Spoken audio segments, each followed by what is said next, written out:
안녕하세요.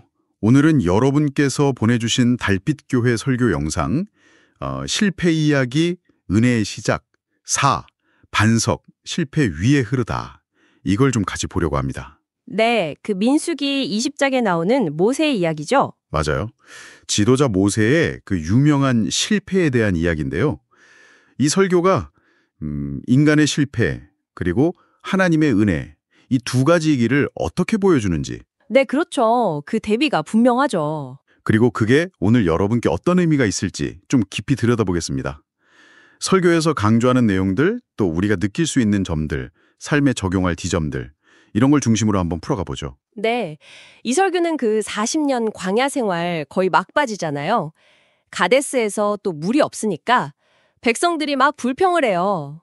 또 불평을 하는군요. 네, 모세랑 아론에게 막 격렬하게 항해하고 예전 애굽 시절을 그리워하면서 원망하죠. 그때 하나님께서 모세에게 지팡이를 가지고 백성들 앞에서 반석에게 명령해서 물을 내라 이렇게 지시하시거든요. 네, 명령하라고. 근데 모세가 이제 격분해서 백성들한테 반역한 너희여 들으라.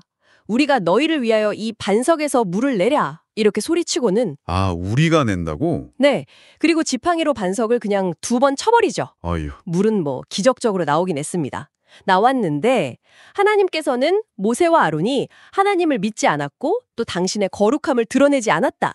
그래서 약속의 땅에는 못 들어간다. 이렇게 말씀하십니다. 설교가 바로 이 지점에서 하나님의 방식과 인간의 방식, 이 둘을 딱 대비시키더라고요. 네, 맞아요. 하나님의 방식, 그러니까 은혜는 우리가 숨쉬는 공기나 햇살처럼 구하기 전에 이미 주어져 있고 대가 없이 조용히 역사한다. 이 설명이 참 인상 깊었어요. 그렇죠. 우리가 느끼기도 전에 이미 와 있는. 네. 그리고 마치 그 자전거 처음 배우는 아이 뒤에서 부모님이 살짝 붙잡아주는 것처럼 우리가 스스로 하는 것 같지만 사실은 하나님이 다 주관하신다는 비유. 그것도 좀 생각을 많이 하게 했고요. 네, 그렇습니다. 그러니까 하나님의 방식이 그런 은혜라면 반대로 인간의 방식은 결국 실패로 갈 수밖에 없다. 이 점을 설교가 분명히 해요. 죄의 본질 자체를 하나님과 딱 분리돼서 내가 독립적으로 살아보겠다. 이런 시도로 보는 거죠. 마치 집 나간 청소년처럼 결국엔 한계에 부딪힌다. 이런 설명. 그렇군요. 그런 관점에서 보면 광야라는 공간이 인간의 힘이나 방식이 얼마나 허무한지, 얼마나 쉽게 무너지는지를 보여주는 곳이다. 이렇게 해석될 수도 있겠네요. 네, 그렇죠. 특히 그 이스라엘 백성들 반응이. 참, 그렇죠. 40년 동안 만나, 메추라기, 불기둥, 구름기둥, 진짜 놀라운 보호 속에서 의식주가 다 해결됐는데 네, 매일 기적을 경험한 거죠. 근데 물이 잠시 없다는 그 어려움 하나 때문에 그 40년의 은혜를 그냥 순식간에 잊어버리고 원망하는 모습. 이게 40년 전 가데스에서의 실패를 또 반복하는 거잖아요. 맞아요. 참 완벽한 환경 속에서도 인간의 본성은 쉽게 변하지 않는구나. 이게 좀 씁쓸하기도 하고요. 근데 그 연약함이 백성들만의 문제는 아니었죠. 위대한 지도자 모세 역시 마찬가지였으니까요. 네. 백성들의 그 반복되는 원망 앞에서 하나님은 분명히 말하라고 하셨는데 인간적인 분노에 딱 휩싸여서 우리가 물을 내겠다고 하면서 반석을 쳤다는 거. 말하라 대신 쳤다. 네. 설교는 이 행동을 그냥 감정 표출이 아니라 하나님을 온전히 신뢰하지 못한 불신이고 또 하나님의 일하는 방식을 왜곡해서 그분의 거룩함을 드러내지 못한 중대한 잘못이다 이렇게 분석합니다. 네, 불신과 왜곡. 더 나아가서는 이제 신학적으로 보면 반석이 그리스도를 예표한다고 보잖아요. 네. 그래서 반석을 치는 건 이미 십자가에서 고난받으신 그리스도를 또 치는 것과 같아서 그 복음의 그림을 흐리게 한다. 이런 해석까지 제시하고요. 이제는 믿음의 말씀으로 구해야 한다는 거죠. 바로 그 지점인데요. 정말 백성도 실패하고 지도자도 실패하고 완전히 절망적인 상황인데 근데 설교의 진짜 중요한 메시지는 여기서 나오는 것 같아요. 그렇죠. 모세가 그렇게 불순종하고 반석을 2번이나 쳤는데도 하나님께서는 그 반석에서 생명의 물을 흘려보내셨다는 거.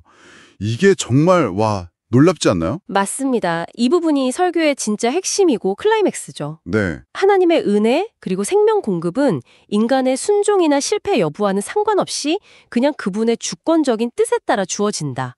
이걸 아주 강력하게 선포하는 거죠. 아, 그러니까 인간의 어떤 실패조차도 그냥 압도하고 덮어버리는 하나님의 신실하심, 그 자비하심, 이걸 보여주는 대목입니다. 인간의 실패가 오히려 하나님의 은혜가 드러나는 무대가 된다. 역설적이네요. 네, 맞아요. 우리의 자격이나 노력 때문이 아니라 오직 하나님의 주권적인 은혜로 생명이 흘러나온다.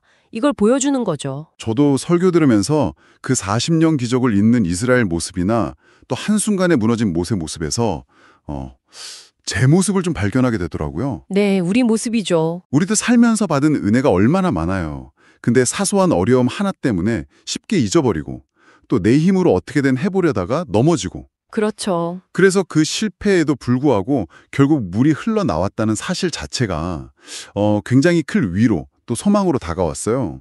인간의 실패를 넘어서는 그 하나님의 은혜에 대한 깊은 안도감이랄까요? 여러분도 좀 비슷하게 느끼셨을지 모르겠습니다. 네, 그래서 설교는 우리 삶에 적용할 지점으로 바로 이 믿음의 전환을 강조하는 것 같아요. 믿음의 전환. 네. 광야 같은 인생길에서 우리가 계속 실패하잖아요. 그때 주저앉지 말고 오히려 그 실패를 통해서 내 힘으로는 안 되는구나. 오직 하나님의 은혜만이 유일한 길이구나. 이걸 깨닫는 기회로 삼으라는 거죠.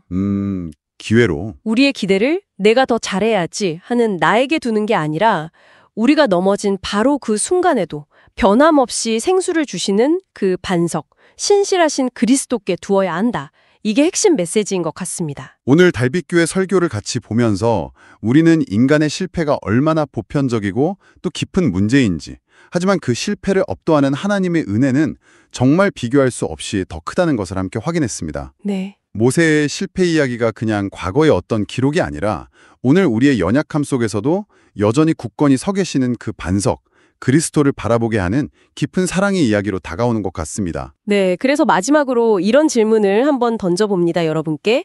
만약 설교자의 말처럼 실패가 하나님의 은혜를 더 깊이 경험하게 하는 어떤 통로가 될 수 있다면 네. 지금 여러분이 겪고 있는 어려움이나 넘어짐을 혹시 어떤 새로운 눈으로 좀 바라볼 수 있지 않을까요? 내 노력이 아니라 그 반석의 신실함에 온전히 기대는 삶, 그건 과연 어떤 모습일지 한번 잠시 생각해 보시는 것도 좋겠습니다.